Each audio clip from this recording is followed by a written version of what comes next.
14h-16h, Brigitte Lahaie, Sud Radio. Bonjour à tous, nous sommes ensemble durant ces 2 heures sur Sud Radio. Alors personnellement, j'ai jamais manqué d'imaginaire érotique et j'ai largement pu réaliser un bon nombre de mes fantasmes, certaines fois avec bien du plaisir et puis parfois aussi avec des déceptions.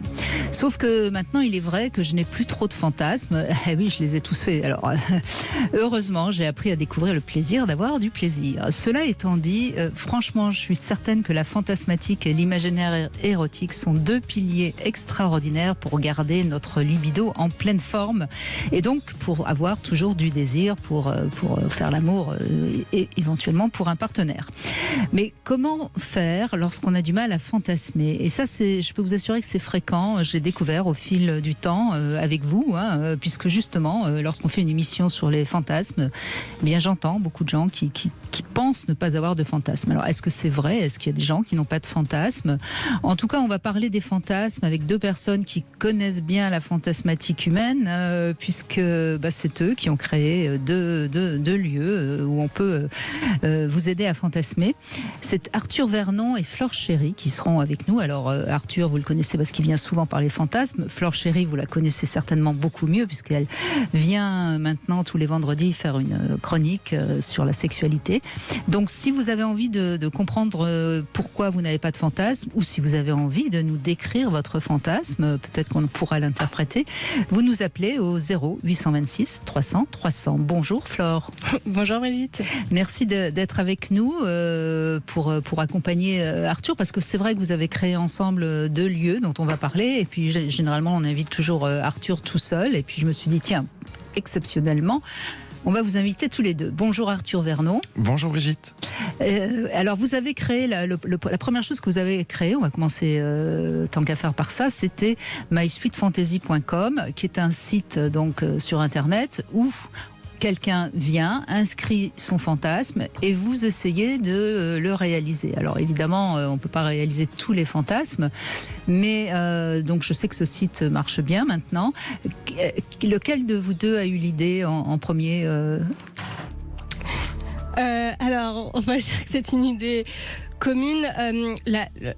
Si je dois rendre à César ce qu'il y a à César, Arthur a plus eu l'idée que moi, puisque Arthur travaillait déjà dans le milieu de la scène et du il avait théâtre fait érotique. une pièce avec des fantasmes féminins.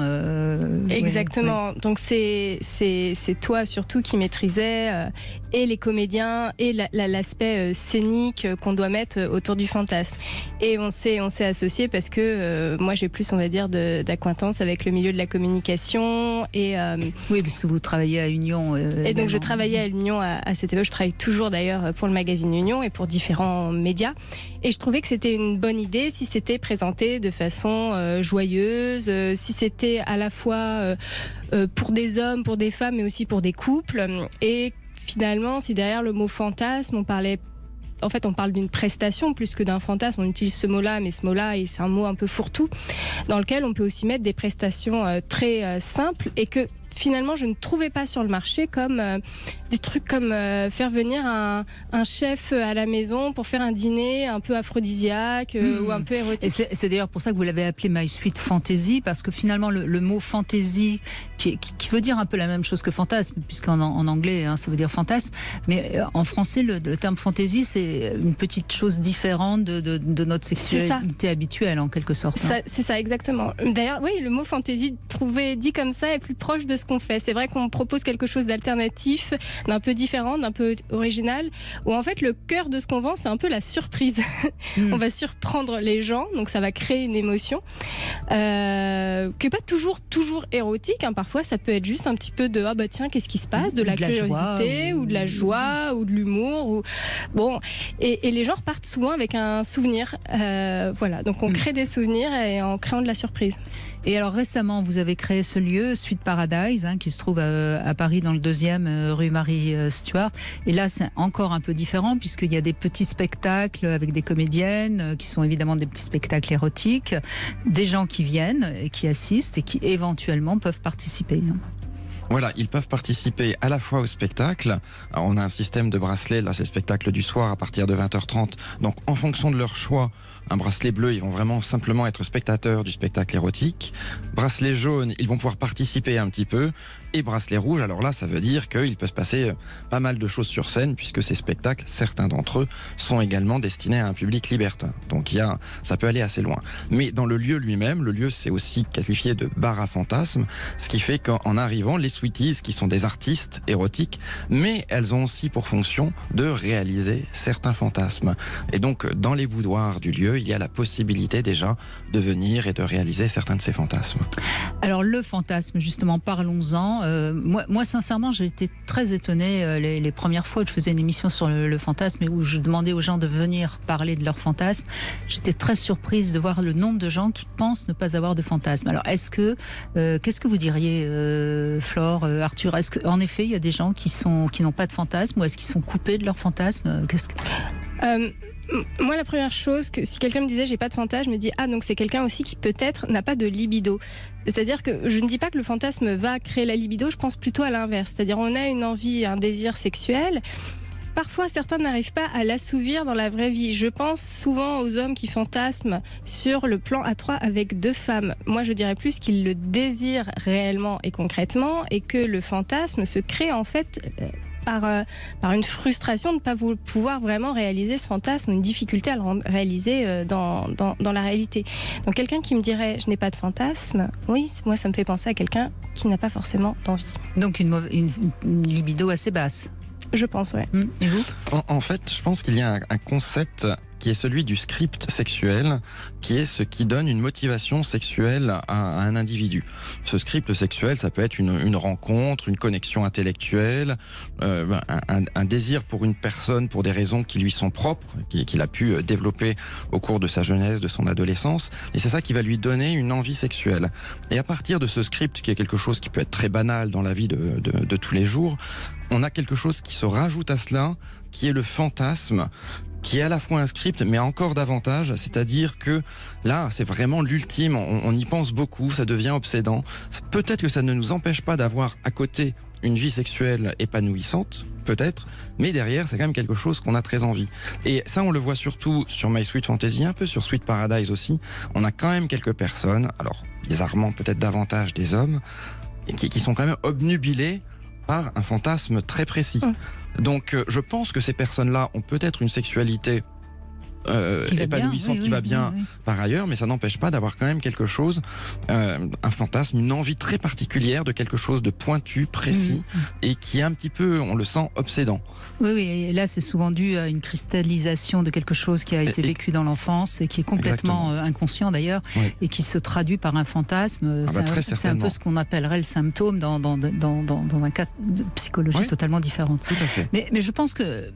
Enfin, moi, j'ai essayé de réfléchir en préparant l'émission. Je pense que si les gens qui croient ne pas avoir de fantasme, je pense que c'est des gens qui n'osent pas vivre leur vie, qui sont finalement assez inhibés ou assez bloqués par une éducation, une culture, etc. Parce que les fantasmes, ça peut être des choses très, très, très, très jolies, romantiques, soft. C'est pas forcément des choses.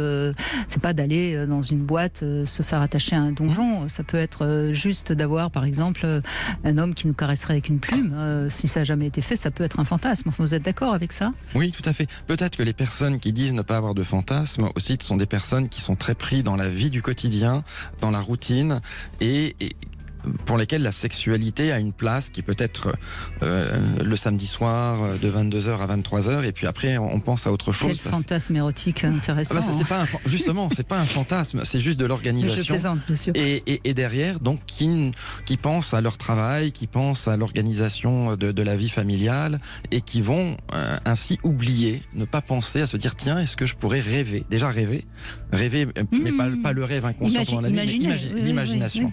Et dans cette imagination, alors là peut-être qu'on a envie d'aller un petit peu au-delà et d'avoir une imagination à caractère sexuel qui deviendra fantasme. En tout cas, il y a des 1000 manières de s'inspirer de fantasmes des autres. La lecture, le cinéma, le théâtre, et puis bien sûr mysweetfantasy.com dont on va parler. Alors juste la dernière question, puis après on va donner la parole à ceux qui nous écoutent sur Sud Radio. Qu'est-ce que vous diriez? Est-ce que le fait de réaliser son fantasme, il perd de sa puissance? Est-ce qu'à un moment donné, on n'a plus trop de fantasmes parce qu'on les a tous réalisés? Qu'est-ce que vous diriez à ça? En fait, quand on réalise un fantasme, on réalise jamais vraiment un fantasme. C'est-à-dire qu'entre ce qu'on a dans la tête, ça vaut pour tout dans la vie. C'est comme quand on va travailler et qu'on fantasme sur la boîte idéale ou le job idéal et qu'on le fait vraiment, on se rend compte qu'il y a une grande différence entre ce qu'on avait dans la tête et ce qu'on fait dans la vraie vie. Mais ce que nous, on trouve intéressant, c'est que les gens repartent toujours avec les souvenirs. Donc ça ne les empêche pas de se replonger dans ce qu'ils ont dans leur tête qui les excitait, ce fameux scénario idéal qui se passe sans encombre, sans panne d'érection, sans trouble, dans une joie et une harmonie parfaite, mais avec les vrais souvenirs ancrés dans le réel qu'ils ont vraiment vécu.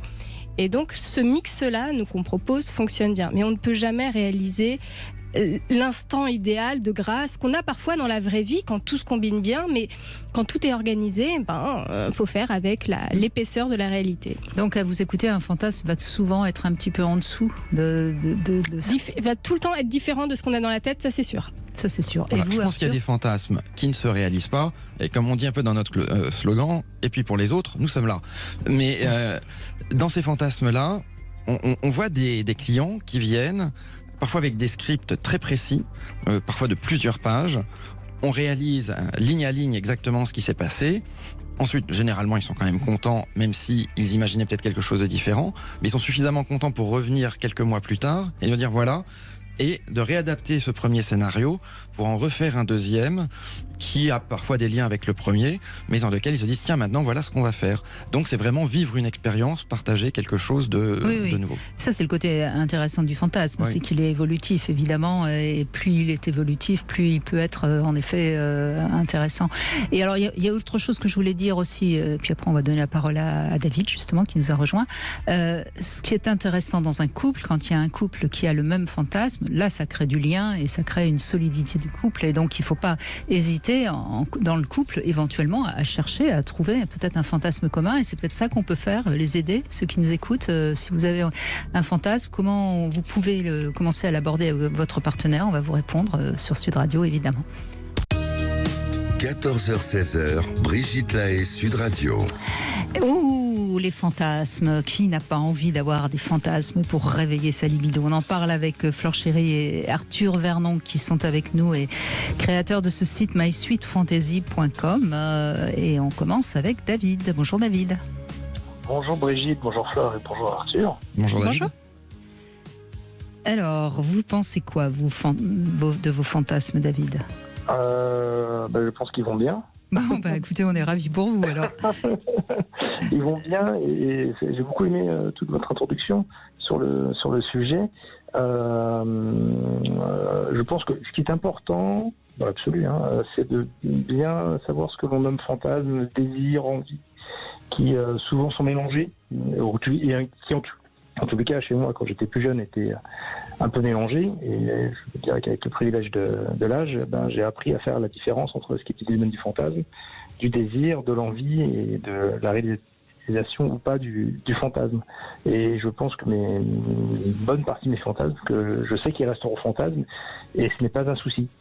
Ça a une sorte d'imaginaire que j'utilise à titre personnel, mais qui n'ont pas vocation à se réaliser, parce que même par traduction, la plupart de mes fantasmes les plus récurrents, ce sont des choses qu'on ne peut pas réaliser dans la vraie vie et que je ne pourrais jamais faire. Donc, quoi par exemple? Quoi par exemple? Un des exemples que j'ai, c'est ça m'était venu dans un film que j'avais vu quand j'étais assez jeune. C'était un film italien dans lequel il y avait un des héros qui avait la possibilité de faire fondre de désir les femmes qu'il avait envie, qui devenaient irrésistibles. D'accord. Donc, en les regardant, ça y est, elle fondait totalement et elle ne pouvait pas se refuser à lui, tellement elle devenait folle de désir pour lui. Donc ça, c'est un super pouvoir que j'aimerais avoir. Bon, je l'aurai jamais. mais c'est pas grave. Qui sait, au fur et à mesure, en devenant de plus en plus séduisant et en connaissant de mieux en mieux les femmes, peut-être que vous aurez la baguette magique, si je puis dire. Ouais, alors disons qu'à ce moment-là, si on passe du fantasme à la réalité, non, l'avantage c'est que j'ai quand même trouvé ma femme qui fonde le désert pour moi. Donc, voyez, dans la réalité, je ne les ai pas toutes, mais au moins j'en ai une et c'est déjà bien suffisant. Bon, vous savez ce qu'on dit, une ou toutes, c'est pareil. Hein. Une totalement, oui, c'est déjà énorme. Non, mais c'est vrai que c'est bien ce que vous décrivez parce que ça, c'est vrai que c'est un fantasme.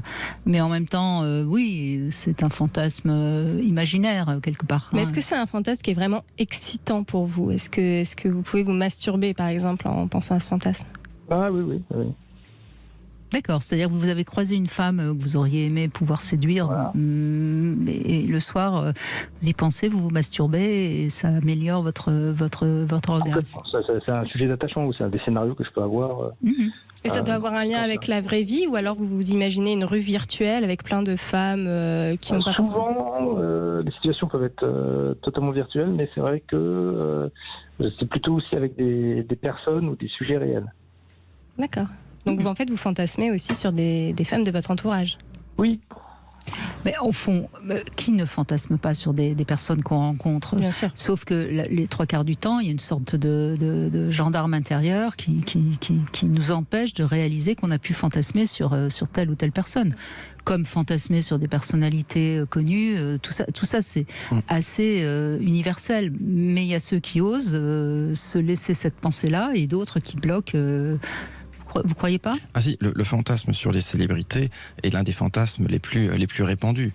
Donc ça, c'est quelque chose qui est évidemment très important. Plus on est connu, plus on touche en fait un nombre de personnes important qui a ce désir. Et puis dans la vie de tous les jours, oui, l'entourage est souvent source de désir. Après, ce qui est toujours très intéressant, même si c'est une petite digression, c'est toujours de se dire, mais pourquoi on se dit, le gendarme intérieur dit qu'il ne faut pas y aller.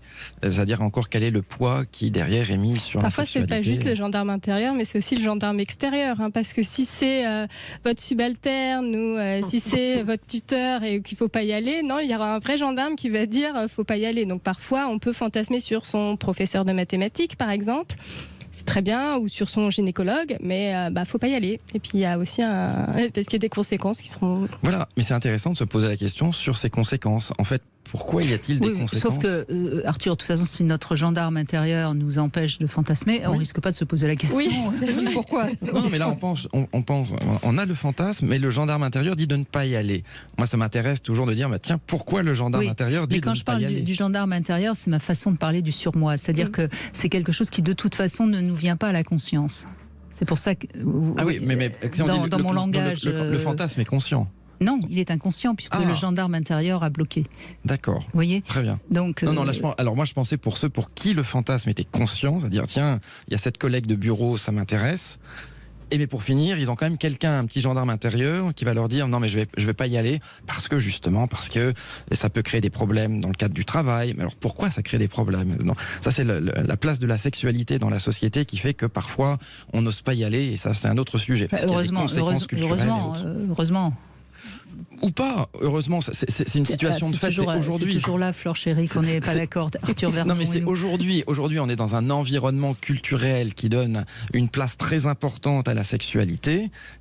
Mais il peut y avoir une réflexion un jour pour se dire est-ce que c'est vraiment nécessaire qu'il y ait cette place culturelle un peu sacralisée de la sexualité et pourquoi pas avoir une sexualité un petit peu ludique sur lequel il n'y a plus de gendarme intérieur qui vient dire tiens, si jamais moi j'ai envie et que par chance ou miracle l'autre personne a également envie, est-ce qu'il doit tout le temps y avoir des conséquences terribles à un acte sexuel ? Je ne sais pas. Je n'ai jamais dit ça non plus. Alors David, donc vous avez réalisé pas mal de fantasmes visiblement, et vous en avez un en commun avec votre partenaire ? Est-ce qu'on a des désirs en commun, des plaisirs en commun ? Est-ce qu'on a des fantasmes en commun ? Oui, on en a, mais il y a aussi qui divergent, ou en tous les cas, une des questionnements, c'est est-ce qu'on peut en parler, comment on doit en parler à son partenaire.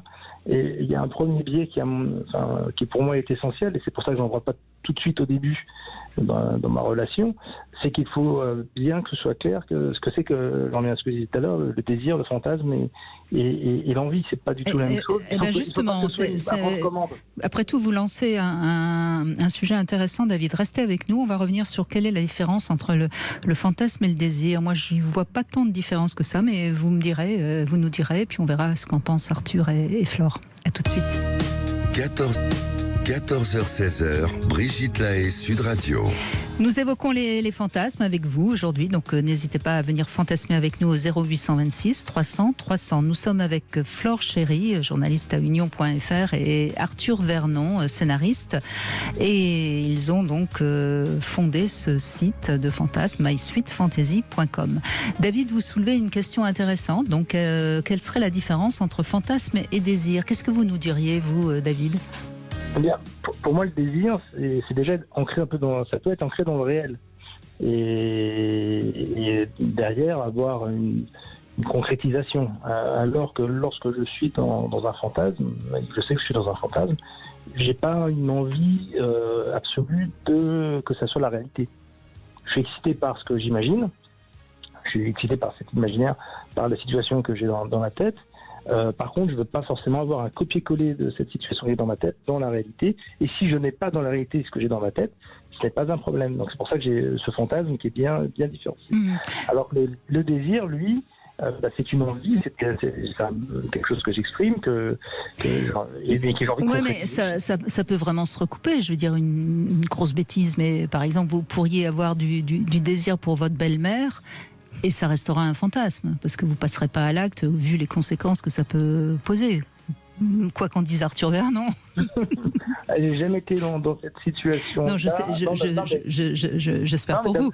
Mais au sens général, parce que la situation que vous évoquez, elle est particulière, mais au sens large, j'ai pas le sentiment d'avoir jamais eu un désir que je ne pouvais pas réaliser. Ouais. D'accord. Oui, parce que d'accord. Par exemple, je peux avoir du désir pour une femme que je côtoie et qui ne se passera rien, pourtant avoir vraiment envie, etc. Mais ça, c'est encore autre chose. Mais d'avoir des choses où vraiment je suis dans une situation où ça ne sera pas possible, où il y a un vrai souci majeur.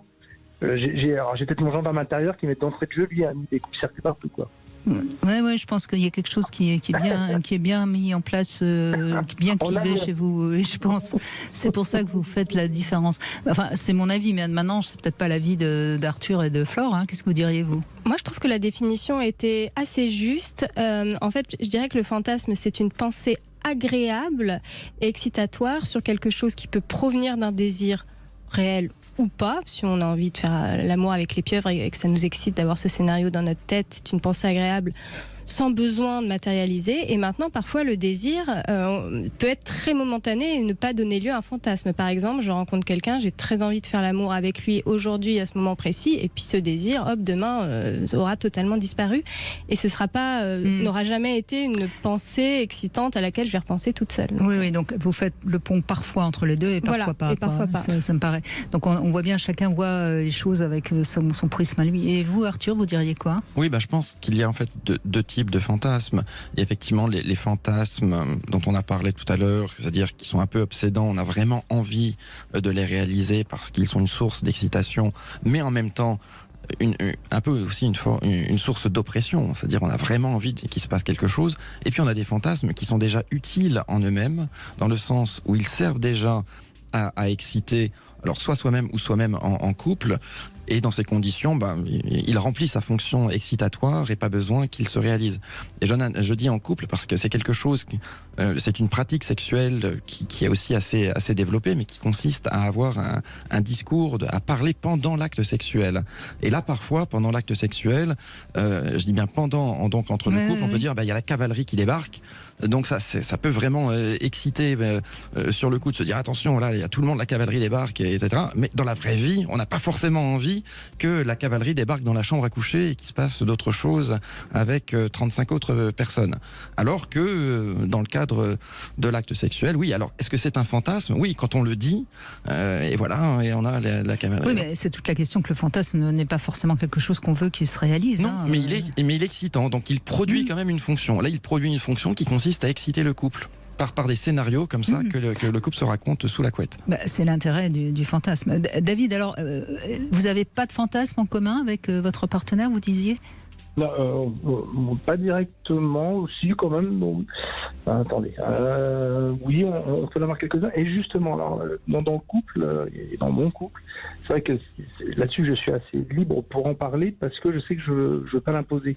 Et que c'est pas embêtant pour l'autre si je commence à évoquer quelque chose. Et justement, alors moi c'est pas pendant, parce que pendant je suis muet comme une carpe, j'arrive pas à faire les deux, à me concentrer, à faire ce que j'ai à faire et parler. Là, alors je suis très bavard en général, mais alors là, moi la voix ne marche pas du tout. Par contre, quand on est dans une phase un peu préliminaire, d'évoquer les fantasmes de l'un et de l'autre, ça peut, c'est très utile en effet. Et donc de temps en temps, il y en a certains qui se recoupent, d'autres non. Mais on n'est pas, encore une fois, c'est assez séparé la partie fantasme que je peux accueillir aussi, venir des choses et elle sait que je vais pas faire une translation en disant oui, vous n'allez pas interpréter tout de suite. Oui. Voilà, je vais pas dire oh là, mais je suis en danger, qu'est-ce qui se passe? Alors si elle a pas ça dans sa vie, elle est triste. Voilà, on peut avoir une fantasmagorie qu'on échange, qui peut se retrouver et être commun ou pas. Mais déjà, je dirais, par exemple, même si moi j'ai pas le fantasme qui est évoqué par ma compagne quand elle l'évoque, le fait même qu'elle ait du fantasme, moi ça m'excite parce que et ça me stimule parce qu'en gros elle me dit qu'elle a faim, qu'elle a envie et donc qu'elle a et ça c'est terriblement aphrodisiaque pour moi d'avoir une partenaire qui déclare avoir du désir au sens large. Oui, et partager un fantasme, c'est aussi partager encore une autre forme d'intimité. Et ce partage d'intimité est souvent quelque chose d'assez excitant également. Oui. Et puis, encore une fois, attention à l'interprétation du fantasme de l'autre. Là, je ne le dis pas pour vous, David, mais je le dis pour ceux qui nous écoutent. Parce qu'on va forcément l'interpréter avec notre prisme à nous et que c'est pas forcément... Quand quelqu'un, par exemple, si votre femme... je parle encore une fois pas de la vôtre, David. Si votre femme dit « Ah, qu'est-ce que j'aimerais faire l'amour avec 2 hommes », ça veut pas du tout dire la même chose. Ça peut vouloir dire qu'elle a envie d'une double pénétration, ça peut vouloir dire qu'elle a envie de pouvoir embrasser un homme pendant qu'un autre la prend en levrette. Enfin, je veux dire, et ça peut vouloir dire qu'en effet, elle a envie de découvrir un autre homme parce qu'elle se lasse un peu de vous. Mais vous voyez, ce que je veux dire, c'est que l'interprétation, j'en ai donné que 3, mais je pourrais en donner 10. Bien sûr. Alors, l'avantage, c'est que souvent, moi, les interprétations, je les fais toujours à mon avantage. Ah ben voilà. C'est pour ça que ça ne peut que bien se passer. C'est toujours la version qui m'arrange. Et qui me laisse le plus heureux possible. Donc pour vous, ce serait, elle a envie de goûter les fruits du voisin pour voir à quel point ce qu'elle a dans son jardin, c'est ce qu'il y a de mieux. Exactement. N'est-ce pas? Ce genre de choses, voilà. Mais je ne me mets pas en danger, je ne mets pas Marcel en tête dans ce genre de choses. Non, mais ce qui est assez sain, j'ai l'impression, c'est que vous laissez surtout votre femme parler des fantasmes sans penser tout de suite à une réalisation derrière ou à une action derrière. Il y a cette partie prise de parole sur le fantasme qui est suffisante en tant que telle et je trouve ça assez sain. Disons que je suis plutôt sur une relation à long cours, donc je sais que dans la durée, il faut durer et donc de s'alimenter et s'épanouir et que ça en fait partie. En gros, si on s'est choisi mutuellement, c'est qu'on avait du désir et de l'amour l'un pour l'autre, mais le désir, ça s'entretient et justement, si à titre individuel, on utilise le fantasme qui fait vase communicant avec le désir, si on arrive à le toucher aussi à titre de couple, dans la fonction couple, même si on n'est pas obligé de tout partager, je suis pas obligé de tout dire et elle n'est pas non plus obligée de tout nous dire ce qu'elle a dans sa tête, si on peut avoir quand même des territoires communs d'échange et de partage, c'est stimulant. Oui, bravo, vous avez compris que le fantasme peut être le carburant de la libido du couple, absolument, bravo. Merci beaucoup, David, de cet échange. Merci à vous. Merci. On va continuer avec les 3 questions intimes. Non, Lucille me fait signe que non, donc j'obéis à ma réalisatrice, pas de problème. Et on va donner la parole à Joël, qui veut parler fantasme également. Bonjour Joël. Bonjour Brigitte, bonjour Flore et Arthur. Bonjour. Effectivement, j'entendais cette petite frontière entre le désir et le fantasme. Chez moi, elle est très fine. Et ça peut passer de l'un à l'autre. Le désir peut nourrir la naissance d'un fantasme, et un fantasme existant ou qui revient ou qui évolue peut me conduire vers le désir de la réalisation. Vous pourriez nous donner un exemple de l'un comme de l'autre, comme ça les auditeurs comprendront bien ce que vous dites. Disons que, par exemple, une personne que je désire, ou que je vois, ou que je rencontre, peut nourrir chez moi une forme de désir, et ça peut très bien dans le même temps construire un fantasme qui s'apparente parfois à une projection, mais voilà, je peux aller loin dans le fantasme de l'imaginaire qui ne se réalisera peut-être ou pas, mais la personne ou le désir qui est né peut nourrir la naissance d'un fantasme.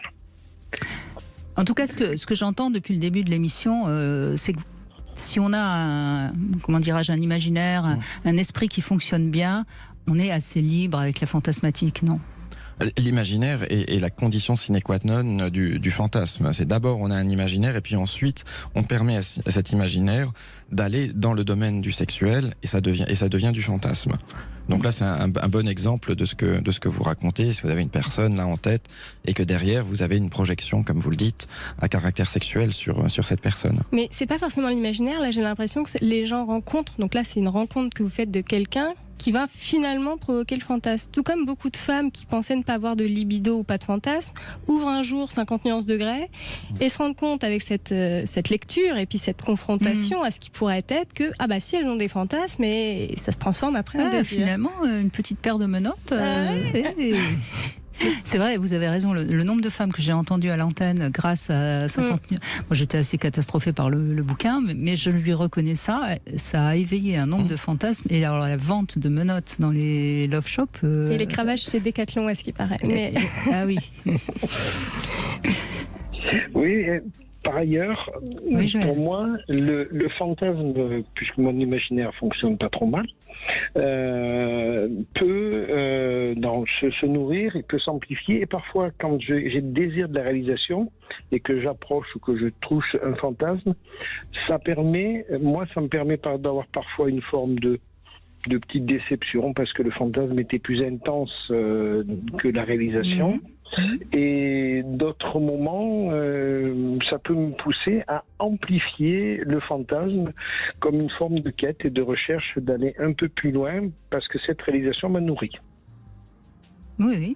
Écoutez, c'est très juste ce que vous dites, Joël. Et par ailleurs, dans mes relations, et en particulier des relations, puisque je suis un accompagnant de l'intime, avec des femmes que j'accompagne dans leur intimité et dans leur sexualité, nous échangeons des textes érotiques qui comme un va-et-vient. L'une commence l'histoire, moi je prends le relais, elle reprend le relais. Le terme va-et-vient est tout à fait indiqué, Joël. Oui, tout à fait. Et ça nourrit effectivement, même si nous n'avons pas réalisé dans nos rencontres tout, puisque même si on crée des possibles qu'on pense inimaginables avec le handicap, on nourrit cette libido, cette intensité, et ce qu'on fait rejoint, et l'histoire des menottes me fait penser à une femme que j'ai accompagnée qui n'avait aucune mobilité sur l'ensemble du corps et qui a souhaité que je lui mette des menottes parce que ça lui plaisait, et on a fait ce chemin-là et j'ai donc menotté ses poignets inertes et il y a pris beaucoup de plaisir. C'est intéressant ce que vous dites. Comme quoi, c'est intéressant, quelqu'un qui est entravé dans son corps, qui fantasme sur l'entrave, c'est amusant cette métaphore.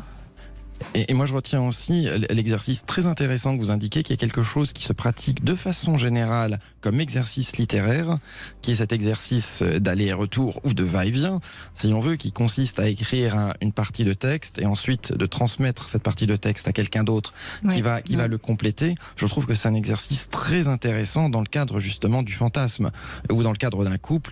Donc évidemment on peut en parler, mais on peut avoir ce jeu de passer par l'écrit, et là dans ces conditions on peut peut développer un scénario fantasmatique qui va révéler en réalité les fantasmes du partenaire. Donc c'est très intéressant. En tout cas, ça crée une complicité érotique formidable. Oui, c'est une très belle idée que vous avez eue là sur cet échange de textes. Eh bien, merci pour ce petit conseil érotique, Joël. Merci beaucoup. On fait une petite pause, on continue avec Charles qui va réagir dans un instant, puis j'espère que les femmes aussi vont nous parler de leurs fantasmes. 14h-16h, Brigitte Lahaie, Sud Radio. Les fantasmes, on en parle avec vous sur Sud Radio, avec Arthur Vernon et Flore Chéry, et Charles qui nous rejoint. Bonjour Charles. Bonjour Brigitte et bonjour à toute l'équipe. Bonjour Charles. Bonjour Charles, merci d'être avec nous. Alors c'est intéressant aussi ce que vous avez envie de dire, hein. Les fantasmes, on en a plus quand on est jeune, c'est ça ? Mais oui, en fait, moi, c'est comme ça que je le voyais. Quand j'étais jeune, j'imaginais plein de choses. On se fait des films.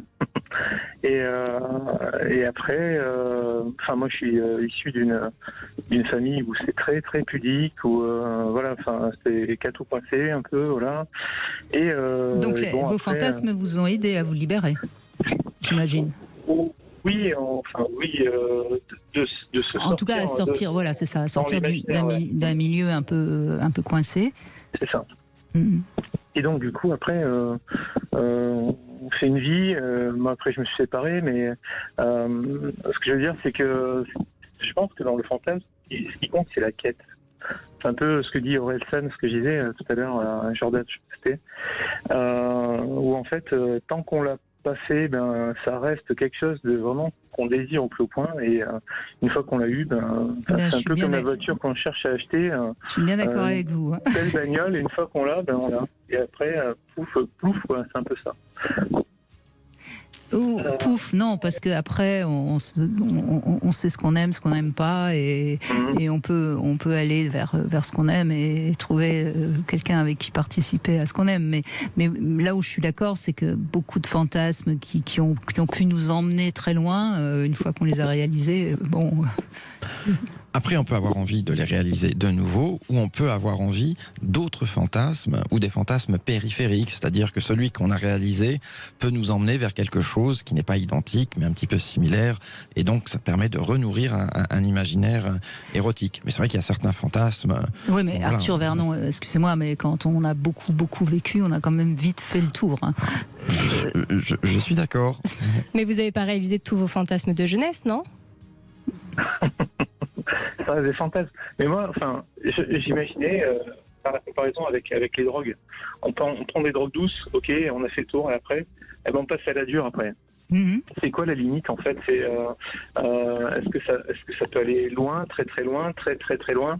Et voilà, donc moi je préfère que ça reste un fantasme, me dire que alors sur le comparatif avec la drogue, je me permets d'intervenir, mais très souvent c'est plutôt la nouveauté dans le sexe qui va venir nourrir l'envie. Hein. C'est jamais l'escalade de la violence ou de la prise de stupéfiants ou de risques qui vient nourrir le fantasme. Donc je suis pas sûre qu'on puisse vraiment faire ce parallèle ou que ce parallèle soit pertinent.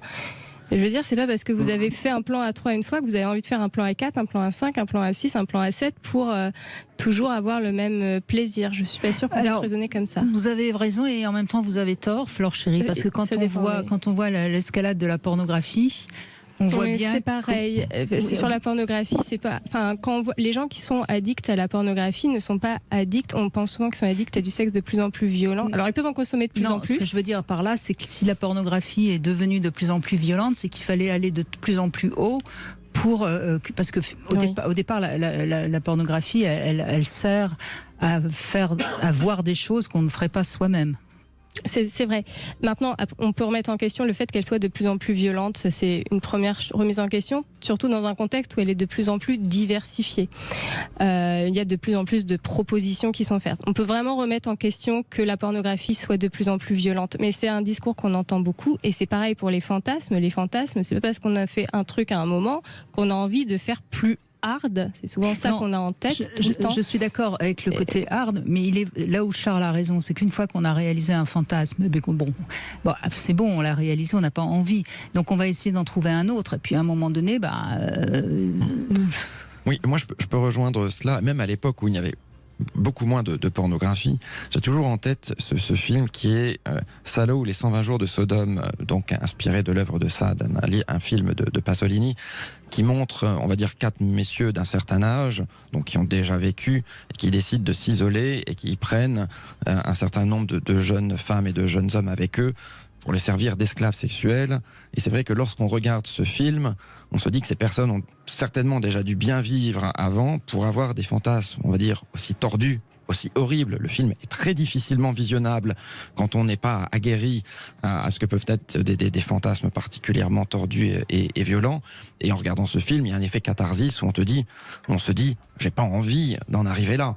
Donc ça, c'est un petit peu le concept de drogue dure que Charles vient dont parle Charles. C'est-à-dire, non, on se dit, non, je n'ai pas envie d'arriver là parce que là, c'est vraiment trop. Et pour en arriver là, certainement, on se dit que ces personnes ont dû faire des choses certainement plus soft dans leur jeunesse et avoir un parcours qui les a amenés à ce type de pratique. Bon, après, ça dépend des individus, très certainement aussi. Charles, je vous en prie, on vous redonne la parole. Qu'est-ce que vous avez envie d'ajouter? Allez-y. Mais c'était exactement ça. C'est-à-dire que moi, je sais pas si j'avais dit, quand j'étais jeune, j'étais pompier volontaire. Et on regardait il y a le premier samedi du mois à Canal, hein, à l'époque c'était ça. Hein. Il n'y avait pas autre chose que ça. Enfin, s'il y avait autre chose, mais c'était différent. Et ce que je veux dire, c'est qu'il y avait des fois Monsieur Siffredi, pour pas le nommer. Enfin, lui, j'ai trouvé que c'était des fois, des filles avec limite la tête dans les toilettes, vous voyez le truc. Enfin, oui. Mais je trouve ça, ça vous excitait pas? Ben, pas du tout en fait. Voilà, donc il y a des fantasmes.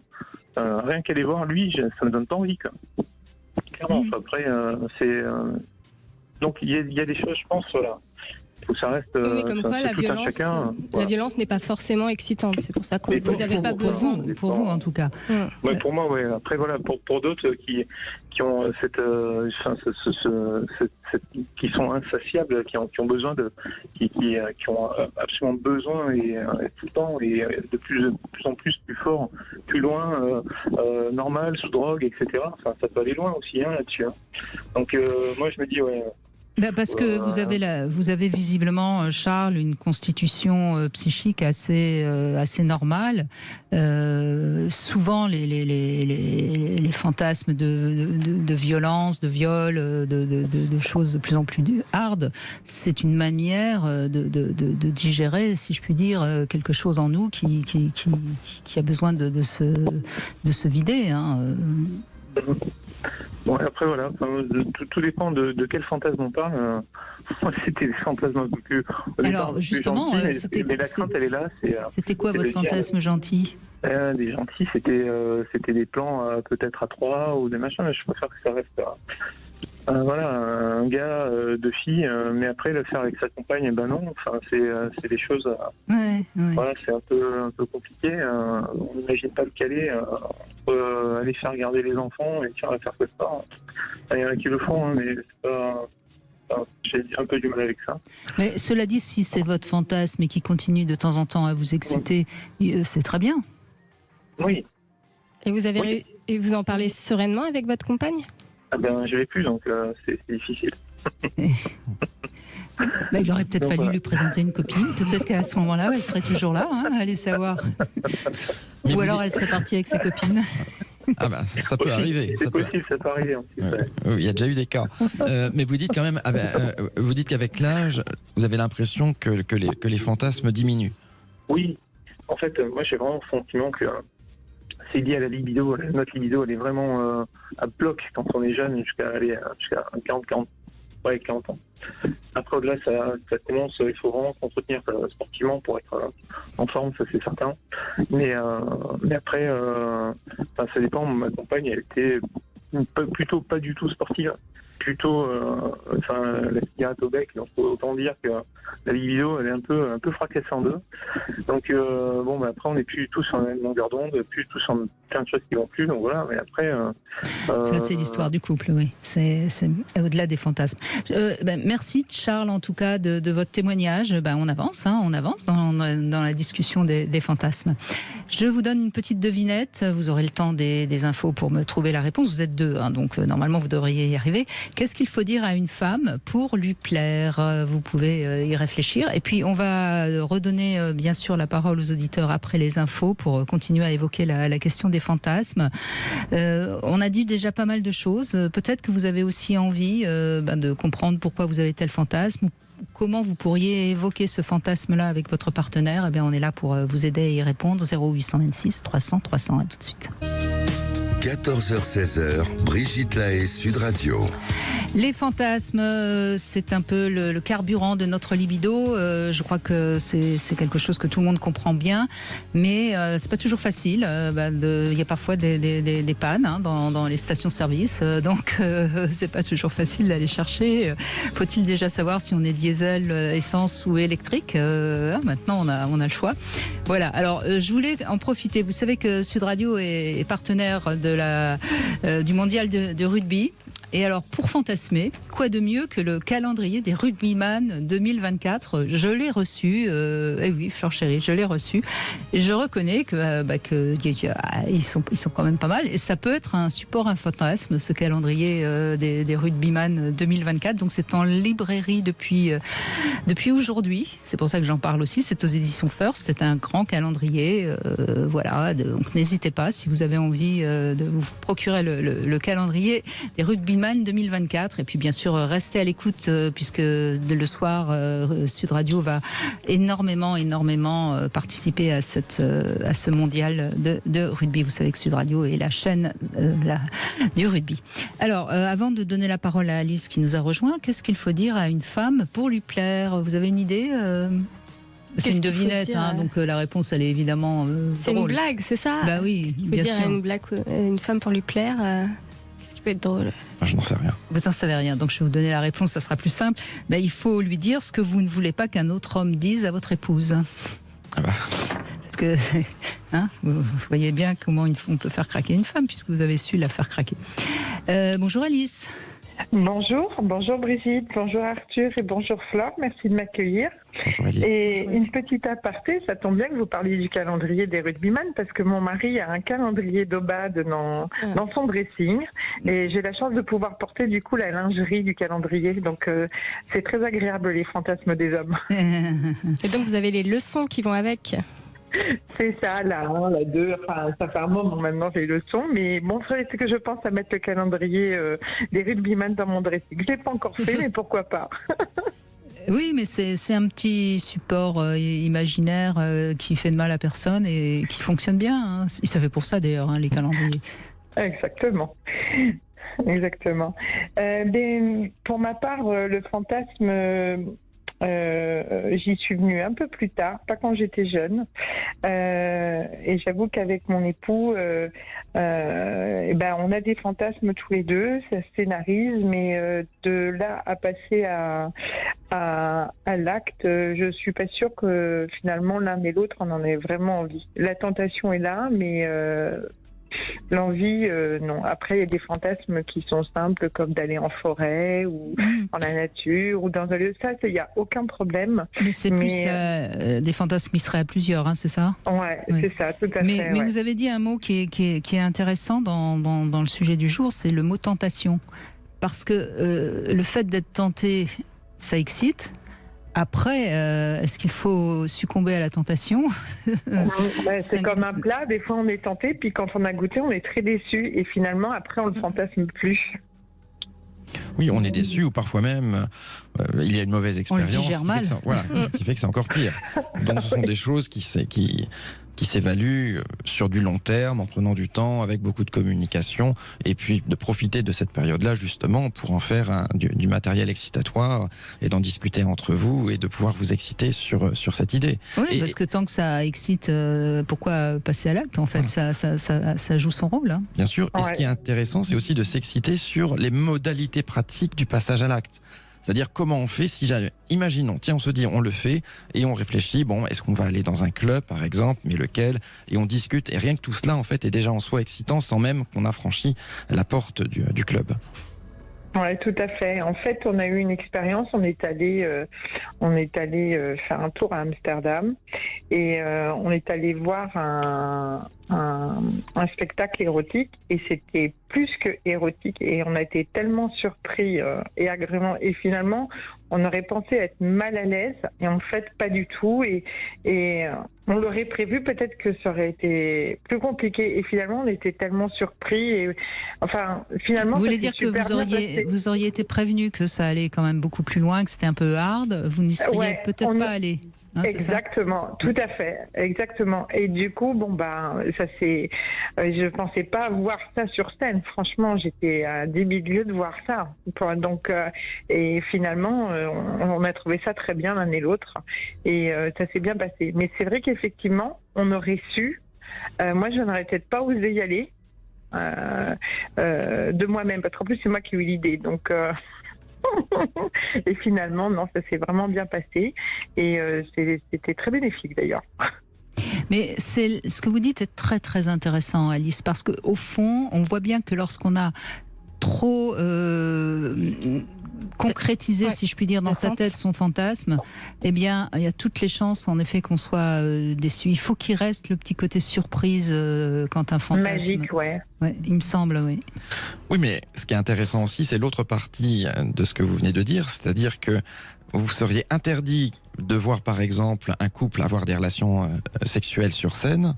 Tout à et puis fait. pour finir, quand vous êtes confronté à cela, pour finir, vous trouvez que c'est une bonne chose. Donc c'est un petit peu la limite de se dire qu'est-ce qu'on peut faire ou ne pas faire en termes de fantasme. Dans les deux sens, c'est-à-dire que on peut se dire ce fantasme est très excitant quand on le vit, c'est déceptif, et à l'inverse on se dit ah ça va pas du tout me plaire, puis quand on le vit on se dit ah tiens finalement ça va. Ça montre qu'il y a une vraie différence entre ce qu'on a dans notre tête et la réalité. Mais ce que je trouvais intéressant dans votre témoignage, c'est que cette surprise finalement c'est elle qui a déclenché vos fantasmes derrière d'en vivre plusieurs. C'est un peu ça? Ça les a amplifiés? Non, on en avait avant, mais du coup, finalement, en regardant ça, je me dis, finalement, on serait peut-être plus voyeuriste que échangiste. Oui. Vous voyez la différence? Bien sûr. Parce que du coup, j'ai trouvé ça plus excitant de voir que de participer, parce que après chacun est libre de faire ce qu'il veut avec son corps, mais moi je sais que je peux pas me faire toucher comme ça par un inconnu, ce serait. Et puis vous auriez peut-être pas envie de voir votre mari avec une autre. Là c'était deux inconnus, donc il n'y a pas d'enjeu sur le plan affectif, si je puis dire. Aussi ça peut être un risque, c'est se poser la question si demain on fait rentrer le loup dans la bergerie. C'est un peu imagé, mais c'est un peu ça. Est-ce qu'il y aura pas un malaise ou quelque chose en fait? Mais vous imaginez, vous faites rentrer le loup dans la bergerie et vous prenez un orgasme du feu de Dieu, mais vous vous rendez compte, ça va changer votre vie, Alice, ce serait terrible. Il vaut mieux pas le faire rentrer dans la bergerie. Non mais franchement, j'ai beaucoup de chance. J'ai eu trois hommes dans ma vie. Avec lui, j'ai jamais eu autant d'orgasmes. D'abord, avec lui que j'ai découvert ma vraie sexualité. Donc sincèrement, vous n'avez pas besoin du loup. Non, j'ai pas besoin du loup. Après, c'est vrai que le fantasme alimente. Je suis toujours surpris par les scénarios que mon mari dit, et parce qu'il n'est pas partageur, et malgré tout il est dans ce scénario de me partager, et du coup vous voyez, il y a une frontière entre les deux, et Mais alors qu'est-ce qui vous a donné envie d'aller dans ce club à Amsterdam? En fait, c'était quelque chose d'érotique. Au départ, c'était annoncé comme un spectacle érotique. Donc, on avait déjà été au Crazy Horse. On avait trouvé ça très beau. Il y avait de très belles revues, les filles étaient magnifiques. Enfin, vraiment, c'était super. Et là, on se dit tiens, on retente, mais avec Amsterdam. Et en fait, c'était vraiment des couples qui faisaient l'amour sur scène. Et ça, on s'y attendait pas. Et c'était très surprenant. Il y avait même des hommes qui ont été choisis dans la salle pour monter sur scène. Enfin, et du coup, même ceux qui ont été choisis, ils étaient. Je pense qu'ils étaient aussi surpris que nous, parce que finalement, on s'attendait pas à ça. Mais c'était très sympa. On a l'impression, en tout cas. Oui. Et j'imagine que vous en avez déjà reparlé à votre mari, et ça renourrit votre libido. Oui, alors j'ai beaucoup de chance. Plus je vieillis, plus j'en ai. Donc ça l'arrange pas. Mais oui, ça peut alimenter. D'ailleurs, on a dit qu'on y retournerait sur Amsterdam, pour revoir un spectacle comme ça, parce qu'on avait vraiment bien aimé. Bah, si un jour vous venez à Paris, essayez le Sweet Paradise. Alors, on n'y a jamais été. On habite pas très loin de Paris, mais c'est vrai en fait, peut-être que le fait aussi qu'on ne connaisse personne, qu'on ne voit personne, que peut-être que ça désinhibe aussi. Que là, sur Paris, vous voyez, je ne sais pas si on irait, quoi. Bon, on verra. En tout cas, Arthur et Flore seraient ravis de vous accueillir. Oui. Donc, Paradise, à vous écouter, je pense que ça risque de vous plaire. c'est vrai. Oui. Donc, c'est dans quel arrondissement? C'est dans le 2e, près de Montorgueil. 12 rue Marie Stuart. Et en fait, ce n'est pas très compromettant parce que vous avez plein de personnes. On est vraiment l'antichambre vraiment du libertinage. Donc vous avez plein de personnes qui sont très très respectables et qui ont une sexualité, on va dire, très classique, qui viennent juste un peu pour s'encanailler aussi un Sweet Paradise. Et donc même si jamais par incroyable vous allez croiser quelqu'un d'autre, on ne pourra pas dire de vous quelque chose de particulier. C'est un lieu où on peut être tout à fait uniquement voyeur. Il n'y a aucun problème là-dessus. Complètement. Bon. Alors je note précieusement l'adresse. 12 rue Marie Stuart, le Sweet Paradise. Ça y est, c'est déjà fait. Je vois. Merci Alice de cette bonne humeur. Merci beaucoup. C'est moi qui vous remercie et je vous souhaite une très bonne émission. À très bientôt. Merci. On fait une petite pause et on se retrouve dans un instant. Fantasme, venez nous en parler. 0826 300 300. À tout de suite. 14h-16h, Brigitte Lahaie, Sud Radio. Toujours avec Flore Chéry, journaliste à Union et également auteur d'un livre, Matriarchie, aux éditions La Musardine. Voilà aussi un roman qui peut permettre de faire fantasmer un petit peu certains auditeurs. Et Arthur Vernon, bien sûr, toujours avec nous. On continue avec Thierry qui nous a rejoint. Bonjour Thierry. Bonjour Thierry, bonjour Flore, bonjour Arthur. Bonjour. Non mais vous souriez, mais quand les gens m'appellent par leur prénom, je trouve que c'est toujours très touchant parce que ça veut dire que je fais partie d'eux, voilà. Très bien. Parce que vous avez dit bonjour Thierry, c'est pour ça que j'ai dit ça, Thierry. Allô ? Allô, oui, pardon. Je vous en prie. Donc vous pensez qu'il faut partager ses fantasmes, c'est ça ? Avec son partenaire, ou sa partenaire plutôt, je suppose. Tout à fait, oui, il faut en parler. Il faut en parler, c'est important, c'est partie du couple, quoi. Oui. Il faut en parler pour les réaliser ou juste pour s'exciter ? À la base, pour s'exciter. Et si d'un commun accord, il y a moyen, on le fait, ouais. C'est-à-dire que vous seriez avec une femme qui ne veut pas entendre vos fantasmes, ça ne serait pas possible. Non, mais après je comprends. On en parle, si elle me dit non, moi je n'aime pas, ça reste complexe parce qu'il y a des femmes qui vont vous dire non, moi j'ai jamais aucun fantasme. Ça je comprends pas. Je crois pas d'ailleurs. C'est m'expliquer pourquoi, d'accord. Mais si une femme me dit moi ton fantasme je l'entends mais je suis pas prêt à le faire, et c'est pareil, je respecte. Oui, donc c'est presque plus un désir en vous écoutant qu'un fantasme. Vous échangez sur vos désirs ? Les deux. Mm-hmm. Les fantasmes, il y en a que j'ai réalisé. Alors justement, lequel ? Un jour, j'avais rencontré une femme, on était assez ouverts sexuellement et on a parlé de nos fantasmes. Et donc, moi, je voulais faire l'amour devant un inconnu. Voilà. Qu'un homme vous regarde pendant que vous lui faisiez l'amour, c'est ça ? Tout à fait, tout à fait. Ouais. Et elle a dit oui ? Ah oui, elle était même très excitée. Et donc, on a été dans un club. Mais en fait, là, ça nous a un peu beaucoup déçus, en fait. Dans le sens où c'était pas ce à quoi on s'attendait. Souvent, quand on est déçu à ce point-là, parce que ça semble être en effet une grande déception, Thierry, c'est que le fantasme qu'on avait n'était pas tout à fait ce qu'on avait réellement. C'est-à-dire que ce fantasme que vous aviez en cache un autre. Ah. Mais je ne vais pas vous dire lequel, je vous laisserai le découvrir. Ah si, je voudrais bien le savoir. Moi. Peut-être que vous auriez aimé que cet inconnu participe plus d'une certaine manière. Oui, mais moi, au fond de moi, je le sais.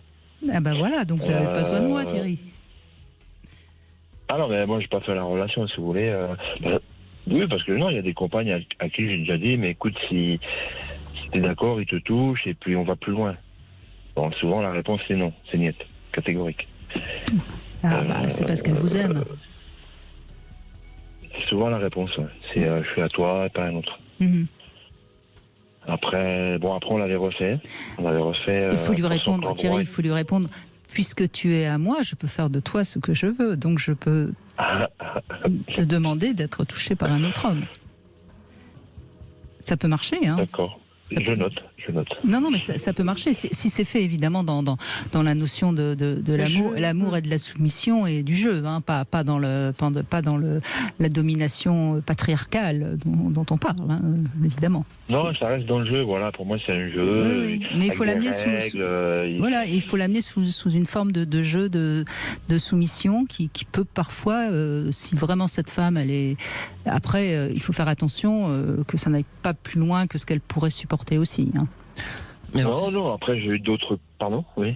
Non, je vous en prie, allez-y. En fait, je pense qu'il faut peut-être qu'elle comprenne que ça vous fait plaisir à vous beaucoup de l'avoir avec un autre homme. Ah oui, mais c'est ce que je voulais vous dire. J'ai eu d'autres compagnes qui ont accepté. Bon, après, c'est différent, on n'allait pas dans un club, on le faisait chez moi. Ou dans le jeu, elle avait les yeux bandés, et elle le faisait, c'était pour me faire plaisir. C'était dit d'avance. Elle me disait, je le fais, c'est pour toi, pour te faire plaisir. Moi, je lui disais, de toute façon, c'est que sexuel, on s'aime, et voilà. Et donc après, on allait un peu plus loin. Mmh. Et ça crée évidemment une complicité avec. Une complicité, très forte. C'est tellement excitant que c'est vraiment, après, il y a un truc... Et si tu me permets, fort, hein. Qu'est-ce qui a fait que ça a été décevant dans le club ? Parce que ça vient passer d'autres. Non, parce que vous essayez déjà de trouver un coin plus ou moins tranquille. Alors c'est contradictoire, mais bon, sachant que vous venez pour ça, et puis au final vous avez 5 gars, 10 paires de mains qui sont partout. Moi j'avais un gars qui se masturbait, qui était à 30 cm de moi. Oui. J'ai dit non, mais c'est bon, allez, on se barre. Et c'était pas cool, quoi. Il y a des endroits, à l'hygiène, vous ne savez pas trop, il y a plein trop, ça fait trop de monde d'un coup, en fait. Oui, dans les clubs avec des hommes seuls, c'est généralement dans le cadre de fantasmes de couples qui sont peut-être plus expérimentés et pour lesquels la femme a déjà le fantasme de la pluralité masculine. Donc là, effectivement, vous n'êtes pas tombé exactement au bon endroit par rapport à votre fantasme et par rapport, on va dire, à l'avancée de votre couple. Donc là, c'est vrai que c'était pas forcément un bon cadre pour vivre ce type d'expérience. Oui. Oui, c'est là aussi où le patron de ce club ou la patronne de ce club avait peut-être pas très bien saisi ce que vous veniez y chercher, parce que normalement dans les vrais bons clubs qui sont bien tenus, on essaye de laisser les gens un peu tranquilles quand ils ont envie d'être un peu tranquilles, mais bon. Ouais. C'est pas toujours facile de savoir où. Non, mais après j'avoue que chez nous c'était on l'a fait 3-4 fois quand même. Ça s'est toujours bien passé, quoi. Les règles sont établies avec la personne, avec ma compagne, et puis voilà. Beaucoup plus détendu, donc ça mène beaucoup plus facilement dans le jeu, quoi. Oui, mais c'est toujours la question. Quand on est dans un fantasme, si on a un petit peu peur que ça aille ailleurs que ce qu'on voudrait, c'est sûr que ça limite la possibilité de se laisser emporter par le fantasme. Ça, c'est sûr. Oui. Merci Thierry, en tout cas, de votre témoignage. Merci beaucoup. Merci à vous. Non, c'est nous. Et puis on va faire une petite pause. On va se retrouver pour le Love Conseil. Je vous propose un petit nom à donner à votre pénis ou votre vulve. Et puis on va tester un jouet. Et puis on va continuer évidemment à parler fantasme avec vous au 0826 300 300. Brigitte Lahaie, Sud Radio, le Love Conseil. Alors, Fleur Chérie et Arthur Vernon, c'est un love conseil qui en apparence est assez anodin, mais qui peut en dire assez long sur notre relation. C'est de se donner un petit nom de son organe sexuel. Et je trouve que c'est un rituel qui peut permettre de rendre un peu plus intime la relation, puisqu'on va être les seuls, évidemment, à l'appeler comme ça, ce zizi ou cette foufoune. Et puis, on peut également, évidemment, se donner un petit nom, mais ça, en général, dans le couple, beaucoup de couples s'appellent d'une certaine manière ma chérie, ma princesse, mon chéri, mon petit loup, enfin, tout chacun. Et je trouve que c'est très intéressant, à condition évidemment de ne pas en abuser, hein, mais c'est en général ce qu'on remarque de toute façon, c'est que le surnom qu'on va donner à son ou sa partenaire, c'est souvent un mot assez doux et ça rappelle quelque part un peu de notre enfance. C'est pas anodin d'appeler sa femme mon bébé ou son mari mon petit lapin. C'est quand même pas tout à fait la même chose que de l'appeler Tarzan ou Jane. Hein, vous êtes d'accord. Et puis parfois il y a des connotations un peu plus sexuelles comme ma chatte. Bon, mais là à mon avis, il vaut mieux appeler sa vulve ma chatte qu'elle, hein, tant qu'à faire.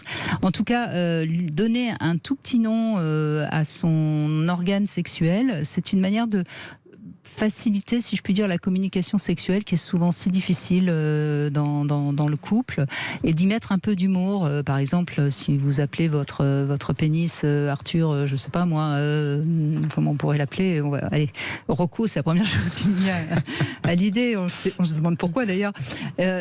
Si vous dites à votre partenaire Rocco il s'ennuie un petit peu en ce moment, c'est plus mignon. Le message est clair. Ouais. Hein, je trouve que le message est clair, mais en même temps il est plus mignon, il passe mieux. Voilà, donc voilà le love conseil. Et alors, figurez-vous que j'ai regardé en préparant ce love conseil quel est le nom le plus utilisé dans les couples pour appeler son chéri ou sa chérie. Vous savez ce que c'est? Non, aucune idée évidemment.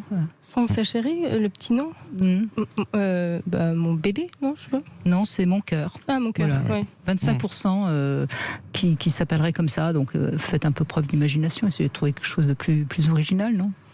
Ah oui. Bon, qu'est-ce que vous voulez réagir peut-être? Non, moi, ce que je trouve intéressant, c'est quand on donne un petit nom à sa partie génitale, Rocco par exemple, c'est qu'en fait on l'humanise. C'est comme si Rocco, tout d'un coup, avait un cerveau, des volontés propres, et qu'il avait sa propre vie, presque en dehors d'Arthur. C'est Arthur et puis à Rocco.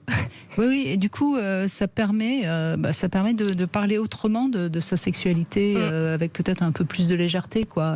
Oui, et de distance, et de se désolidariser. Et de désolidariser de son vie sexuelle. De ce que effectivement l'organe a pu décider dans son coin, voilà. C'est le fameux film. Comme si on était propriétaire de Rocco. C'est pas moi, je suis son propriétaire, c'est mon animal de compagnie que je dois parfois nourrir, sortir. Et qui a parfois des pulsions. Voilà. Non, il remue un peu trop la queue en ce moment, Rocco. Hein. Voilà. Voilà. Bon, en tout cas, c'est un love conseil qui fait pas de mal et qui peut faire du bien. Je ne sais plus ce que je voulais dire, donc c'est pas grave. On va enchaîner. Vous avez parlé d'un film. Oui, c'est ça. Merci Arthur, je vois que vous suivez. C'est le sexe qui parle de Frédéric Lanzac. Je ne sais pas si vous l'avez vu, c'est un très vieux film porno. Oui, j'ai vu ça, excellent. Et c'est une sorte de comédie, alors, avec quelques scènes pornographiques, mais enfin c'est vraiment une comédie. Et franchement, c'est un film que je conseille, qui est très féministe. Oui. Parce que c'est la vulve donc de l'actrice qui parle et qui se plaint parce qu'elle n'est pas bien servie, etc. Et c'est un film finalement très très féministe. Enfin, il faudrait que je le revoie parce que ça fait longtemps que je l'ai vu, mais on peut le trouver, je pense, chez Blue One encore aujourd'hui. Oui, qui est très drôle en tout cas. Oui, c'est très drôle. Et c'est franchement regardable.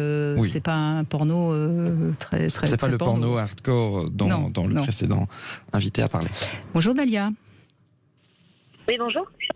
Merci d'être avec nous. Alors, vous avez eu ce petit stimulateur clitoridien connecté Tropical Tips de la marque Satisfyer que l'on trouve sur ruedesplaisirs.com. Alors, il est tout petit, il tient dans la main, si je puis dire. C'est évidemment un stimulateur clitoridien. Qu'est-ce que vous voulez le décrire, peut-être ? Oui, alors il est petit, il est rose et gris. Comme vous dites, il tient dans la main. Alors, il a une texture assez sympa. Il est pas brillant, il est un peu mat en termes de couleur. Et puis, il tient bien la charge aussi. Après, qu'est-ce que je peux vous dire de plus sur l'objet ? Ben, je sais pas, est-ce que vous le trouvez bien ? Est-ce qu'il vous a plu ? Oui, personnellement, oui, il m'a plu. Alors moi, j'avais le Womanizer. Et donc, du coup, je voulais comparer entre les deux. Ouais. Donc, c'est toujours un pour le Womanizer. Mais honnêtement, pour des préliminaires, ça suffit amplement et c'est super. Oui, parce que là, contrairement au Womanizer qui envoie de l'air pulsé sur la vulve, là, c'est un petit bout assez dur qui donc va toucher la vulve et plus particulièrement éventuellement le clitoris. Même si je conseille toujours, quand on utilise ce genre de stimulateur, d'y aller progressivement, de ne pas aller directement sur le clitoris pour faire monter le plaisir. C'est ça, complètement. C'est ce que j'avais pas fait ça au début, et après j'ai fait ça, donc je suis allée progressivement et en effet c'était mieux. Et puis donc il est quand même assez puissant. Il a 12 modes de vibration. 12 modes de vibration. Oui. Et 12 modes de vibration. Il est comme beaucoup maintenant, il est connecté. Éventuellement. Oui, complètement. Il se connecte facilement en plus au téléphone. Là où parfois certains objets on galère un peu. Là non, là tout de suite il le détecte, donc assez facile d'utilisation. En tout cas, il fait ce qu'on lui demande, quoi. Très bien. Et alors, petite question peut-être de curiosité. Quel est l'intérêt donc de l'application en termes de connexion ? C'est pour que le partenaire puisse l'utiliser ou ça Exactement. D'accord. Oui. On jouer à deux. Ou alors seul, mais en tout cas, la pertinence de l'application, moi je pense qu'à deux, mais ça c'est que mon avis. Bah, oui, souvent c'est l'intérêt de l'application ou alors de se surprendre soi-même, mais bon, je sais pas. Mais en tout cas, ils sont souvent maintenant pratiquement toujours connectés. La matière, c'est toujours à peu près la même aussi. Et c'est vrai qu'il est très très mignon, on peut le mettre dans le sac. Oui. Voilà. Eh ben, vous me donnez sa note, Dalia ? Je dirais 8 sur 10. 8 sur 10, très bien. Eh bien, écoutez, ce stimulateur clitoris connecté tropical type de la marque Satisfyer, vous pouvez vous le procurer si vous voulez sur l'enseigne ruedesplaisirs.com. Merci Dalia. Et c'est Magali qui est avec nous maintenant. Bonjour Magali. Bonjour Brigitte, bonjour Arthur et bonjour Flore. Merci de m'accueillir à l'antenne. Merci. Bonjour Magali. Bonjour Magali. Ben, nous aussi. Donc, je voulais parler des fantasmes, c'est vrai, parce que je vous écoute depuis le début de l'émission et moi, je trouve que il y a rien de meilleur que de succomber à son fantasme. Voilà, c'était parce que je trouve que le fantasme, c'est déjà une liberté d'esprit, mais qui est tellement personnelle que en fait vous êtes dans votre propre liberté intérieure, on va dire, et que vous pouvez avoir la chance de rêver, de fantasmer d'être une princesse enfant. Enfin, ça vous crée un monde intérieur très très riche et au niveau de la sexualité encore plus riche. Et quand en fait vous avez la possibilité de partager ces fantasmes-là de façon avec votre partenaire, et que vous dites vous en parlez plus ou moins de façon cachée, parce qu'autant le fantasme il est très très clair dans sa tête, mais de le partager c'est pas forcément évident, mais quand vous passez à l'action, moi je trouve que l'expérience qu'on a vécue, elle est encore 1000 fois meilleure dans la réalité. Voilà. Et j'entendais vos auditeurs qui parlaient des clubs. La première fois, les clubs, quand vous réalisez le fantasme d'aller dans un club pour faire l'amour devant les autres, il faut le préparer, ce fantasme. Il faut savoir choisir, il faut savoir s'habiller, il faut savoir se préparer, il faut savoir Vous voyez, c'est pas un truc qu'on décide, hop, on fait. Pour que ce soit bon, il faut qu'il y ait toute cette préparation. Et toute cette préparation, je trouve que même si le fantasme il est un peu décevant derrière, le fait qu'il y ait tout eu cette préparation, ça vous crée quelque chose déjà de fantastique. Vous voyez ce que je veux dire ? Voilà. Alors moi, je suis comme Oscar Wilde, j'adore succomber aux tentations. Voilà. Bon, en tout cas, votre discours et votre voix fait fantasmer, ma chère Magali. Ah bon ? Non, mais c'est parce très... qu'en fait, c'est particulier de parler des fantasmes parce que, vous voyez, quand j'étais petite, moi j'avais des grands frères qui me cassaient les pieds, etc. Alors je me fantasmais une vie où j'étais juste une petite princesse dans sa tour. Et puis adolescente, après j'ai fantasmé que je rencontrais des garçons qui me plaisaient, mais qui n'étaient pas à ma portée. Et en fait, vous voyez, depuis toujours, je trouve que ça nourrit une force intérieure de se dire, ok, ça pourra peut-être pas se réaliser, mais en attendant, je le fantasme. Et quand je le fantasme, qu'il se réalise, eh ben moi je trouve qu'il y a une espèce de globalité qui s'installe et qui est délicieuse. Oui, et puis ce que j'entends surtout, Magali, c'est que pour vous, grâce à cette capacité que vous avez eue d'imaginer, de fantasmer, ça vous a permis de grandir et de prendre de l'assurance et de devenir la femme que vous avez envie d'être. Et c'est ça que je trouve intéressant dans votre témoignage. Exactement, et puis c'est surtout de nourrir quelque chose de vraiment de soi, parce que ce qui est difficile, c'est de se dire oh oui, bah les couples, il faut qu'ils aient des fantasmes, il faut qu'ils aient ceci, il faut qu'ils aient ça.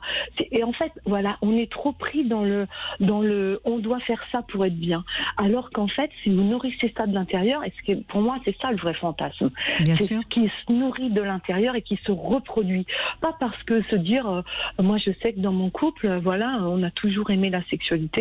Et puis, au bout des années, quand même, il faut le dire, on est passé par tous les trucs, les petits joujoux, les machins, les petits parfums, les massages. Mais il y a un moment, faut passer à autre chose. Et c'est là que c'est la richesse du fantasme. C'est te dire, à quoi tu penses, ma chérie, ou à mon cœur, puisque je fais partie des 25% qui appellent mon cœur. Et de se dire, voilà, moi, je t'imagine avec, comme s'il y avait des gens autour de nous. Ah oui, voilà. Et vous voyez, et c'est parce que en fait, il faut être curieux et avoir envie pour se nourrir de quelque chose qui lui-même va se nourrir. Voilà. Et j'adore Arthur, j'adore Flore. Moi, le but de l'année 2023, c'est d'y aller à leur spectacle Le Bracelet Rouge au poignet. Voilà, parce que on se dit que peut-être c'est un peu doux par rapport à ce qu'on vit déjà, mais c'est pas grave, voilà. Le fantasme d'arriver dans un lieu inconnu, on connaît Flore et Arthur d'un autre secteur, voilà, mais vous voyez, de toujours avoir cette curiosité, cette envie de nourrir quelque chose en nous. Et le fantasme, vous savez quoi, personne ne vous l'interdira. Et ça pour moi, ça a toujours été un truc numéro 1. Voilà, votre patron, il vous ennuie, vous le fantasmez aux toilettes parce que vous vous dites qu'il est ridicule. Et vous voyez, il n'y a personne qui vous dira c'est bien, c'est mal. Il n'y a que vos envies qui sont à l'intérieur de nous-mêmes. Et ça faudrait apprendre aux gens qui sont des fois trop tristes ou trop anxieux, trop stressés ou trop mollassons sur leur sexualité à dire rêve et tu vas voir. Alors, vous savez, Magali, si j'avais le pouvoir de donner de temps en temps des médailles, moi, je vous donnerais une médaille. Parce que on est unanime. On vous écoute, vous êtes formidable, bravo. Alors, vous savez, vraiment, le point de départ, c'est les lectures que j'allais voler dans le table de nuit de mon frère et qui étaient des lectures érotiques, vous savez, des petits romans de rien du tout, à l'eau de rose. Et voilà. Et là, je me suis dit, waouh, il y en a qui ont les mêmes idées que moi. Allez, je fonce. Non mais c'est super, vraiment ce que vous dites est super, et je pense que sur l'histoire des fantasmes, ce qui est très intéressant aussi à retenir, c'est le chemin, c'est-à-dire ok, il y a peut-être le but de la réalisation du fantasme, dont la réalisation est incertaine et parfois décevante, mais ce qui est beaucoup moins décevant et beaucoup plus certain, c'est le plaisir à aller sur le chemin vers la réalisation du fantasme. Mais évidemment, c'est comme les préliminaires. Voilà. Et là, on est à peu près sûr que ça va bien se passer. Et puis après tout, qu'importe si le résultat final est un petit peu décevant, vu tout ce qui s'est passé avant, c'était déjà un super chemin parcouru. Et donc autant aller dans cette voie-là. Donc ça, je pense que c'est quelque chose qui est tout à fait à retenir. Et d'ailleurs, pour ceux qui vont en club libertin, encore davantage, puisqu'il n'y a jamais de garantie dans un club libertin qu'il se passe ce que vous avez imaginé au préalable. Donc c'est vraiment la partie antérieure, tout ce qui est imagination, qui compte le plus pour avoir justement profité du plaisir. Oui, parce que je vais vous dire, pour vous raconter ma première fois en club libertin, on est arrivé, on voulait donc faire l'amour devant les autres, on a fermé les yeux tous les deux. Mais par contre, ce qui s'en est suivi, c'est après, ça nous a excités pendant des semaines, rien que nous deux, parce qu'en fait, on réentendait chacun les murmures et les chuchotements qu'il y avait autour de nous. Vous voyez, et on s'est pas préoccupé de savoir si il y avait des gens trop près, en train de faire des trucs et tout ça. Non, on avait bien choisi l'endroit. Et c'est à dire, ces murmures, on nourrit une espèce de fantasme qui était autre que celui qu'on s'était préparé à faire, puisque c'était oser faire l'amour devant les autres. Alors on a fait l'amour mais les yeux fermés, donc on s'est rendu compte de rien. Mais par contre, autour de nous, ces murmures, et vous savez, c'est des murmures.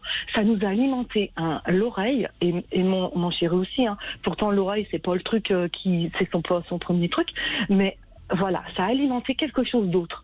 D'avoir pas pu être au top de ce qu'on voulait, mais en fait, avoir réalisé quelque chose autre de top qui faisait que waouh. Voilà, on n'a rien fait que waouh. Et puis la température était montée bouillante juste parce que en fait on avait voulu réaliser un truc. Mais c'est en fait se laisser aller. Moi je pense que les fantasmes. Oui, bien sûr, oser. Oser, c'est ce qui est pas si simple évidemment pour beaucoup de gens. Merci Magali, merci beaucoup. Vous voulez ajouter quelque chose, Flore? Mais je crois je trouvais que ce témoignage était très très bien, très positif. Formidable. Ouais. Oui. Merci beaucoup Magali. Merci à vous, je vous adore, merci. Allez, on fait une petite pause et on se retrouve dans un instant sur Sud Radio. 14h-16h, Brigitte Lahaie, Sud Radio. Nous évoquons les fantasmes avec Flore Chéry et Arthur Vernon. Et je rappelle que vous êtes les créateurs de ce site qui est un petit peu le support de l'émission, mysweetfantasy.com. C'est un site sur lequel vous pouvez aller raconter votre fantasme. Et Flore et Arthur, avec les moyens qu'ils ont évidemment et les limites de la loi, réaliseront votre fantasme. Voilà, donc mysweetfantasy.com. Et puis sinon, vous pouvez aller dans ce bar à fantasmes qui se trouve dans le 12 rue Marie Stuart, le Suite Paradise. Bonjour Jérôme. Bonjour, bonjour Brigitte, bonjour Arthur. Bonjour Jérôme. Bonjour Jérôme. Bonjour. Alors vous avez une petite anecdote à nous raconter, on écoute. Moi, pour ce qui concerne les fantasmes, j'ai ma femme qui a mis au monde notre deuxième fille, et puis quelques temps après, je me suis mis à avoir des fantasmes de la voir faire l'amour avec d'autres hommes. Et moi qui suis assez, pas jaloux, mais enfin si, un petit peu jaloux quand même.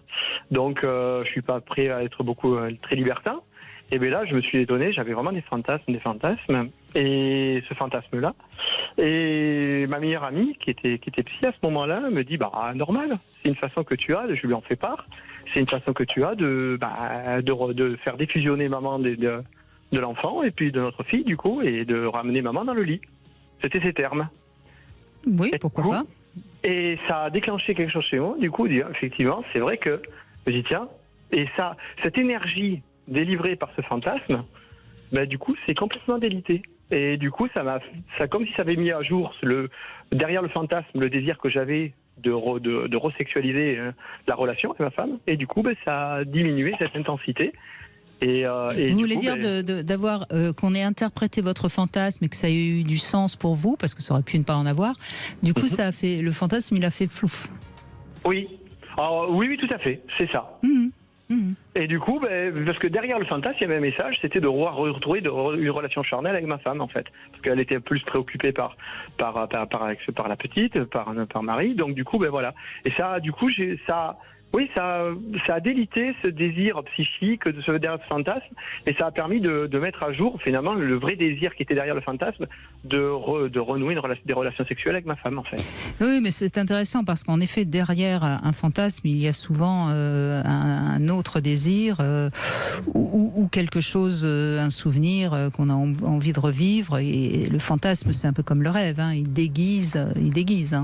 Surtout quand il est lié à un événement précis, récent, donc c'est pas quelque chose que vous avez depuis longtemps.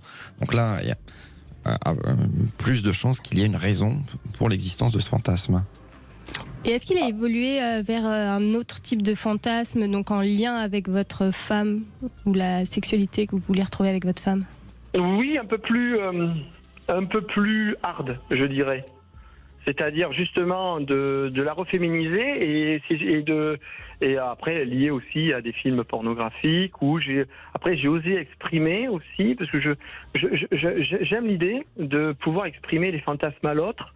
Ça permet de retrouver l'être assez sexué, qu'on est, Parce que si on éteint ces fantasmes, je trouve, on éteint une partie de soi-même. Et du coup, on éteint quelque chose dans la relation. Alors que si l'autre, on le lui rappelle que nous avons des désirs, que nous sommes des êtres de désir, on n'est pas forcément obligé de les faire. Hein. C'est pas du tout ce que j'ai dit. Ce que je dis, moi, ce que je pense, par contre, ce que je dis, c'est de les exprimer, de dire, j'ai des désirs, j'ai un moteur qui alimente mon psychisme vis-à-vis de ma sexualité. Et du coup, ça permet à l'autre de lui exprimer à l'autre et de montrer qu'on est quand même un être de désir, qu'on a une sexualité, qu'on a des envies, des besoins, mais que l'autre n'est pas là pour y répondre forcément. Mais ça permet justement de donner des ingrédients pour dire, tiens, je n'oublie pas l'autre, ou la partenaire. Et ce qui est d'autant plus intéressant dans votre témoignage, c'est qu'on voit bien, vous êtes devenus parents de 2 enfants, il ne faut pas oublier qu'on est amants, quoi. Ouais. Alors là, vous avez entièrement, tout est dit. Moi, j'estime on est parents devant les enfants. Je suis pas pour qu'on dise papa, maman, qu'on s'appelle va voir maman, va voir papa. Voilà, ou dire on est des amants aussi quand les enfants sont couchés, on redevient des amants. Bien sûr. Ouais, voilà. Et moi, je suis pour parce qu'on est des hommes, des femmes, on est des parents, mais on est aussi des hommes, des femmes avec du désir. Et j'ai des anecdotes. Je ne veux pas prendre toute l'antenne, mais je crois quelquefois qu'on passe l'un à côté de l'autre. Combien d'hommes autour de moi qui n'ont pas osé exprimer le désir à leur femme de peur de passer pour des obsédés sexuels.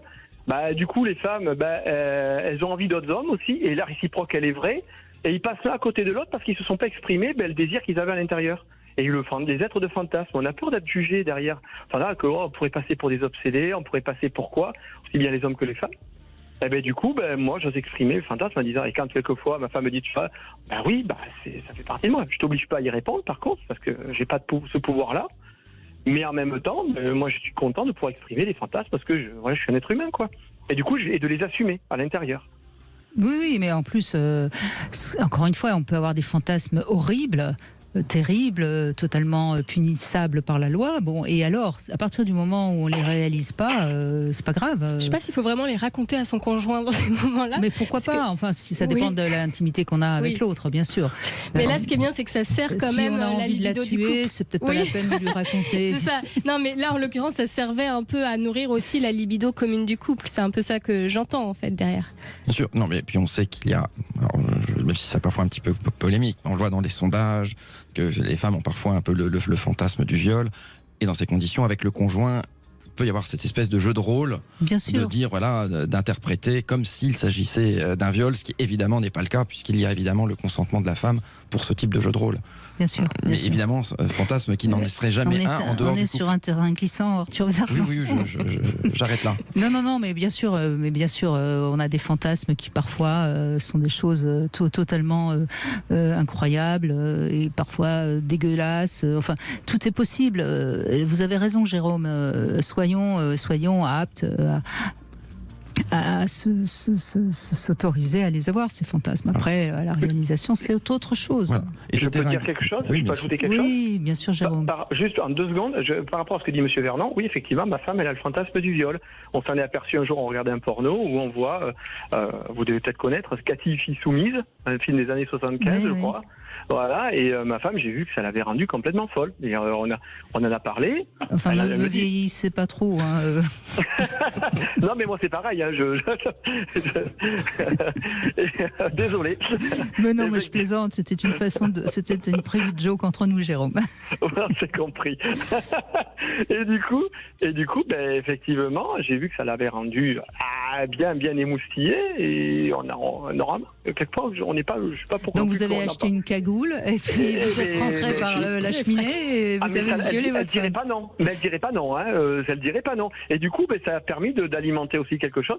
Et ce qui me plaît en amont, c'est toujours pareil. C'est pas l'acte sexuel en lui-même, c'est la complicité et le symbolique qu'il y a derrière. C'est-à-dire qu'elle puisse assez me faire confiance pour pouvoir me donner cette partie d'elle. Et c'est ça qui m'excite le plus, en fait. C'est pas rentrer... vous dites la même chose que Magali il y a un instant. Je crois qu'on a fait une très belle émission, tous. Merci à tous ceux qui ont témoigné. Merci à Flore Chéry et à Arthur Vernon. N'hésitez pas à aller un jour revoir ce bar à fantasmes, le Sweet Paradise. Tout de suite, vous retrouvez Alexandre Dolovan pour l'émission À votre écoute. Et moi, je vous embrasse. Et demain, on va parler du tantra. Ça peut être le fantasme aussi de certains d'entre vous.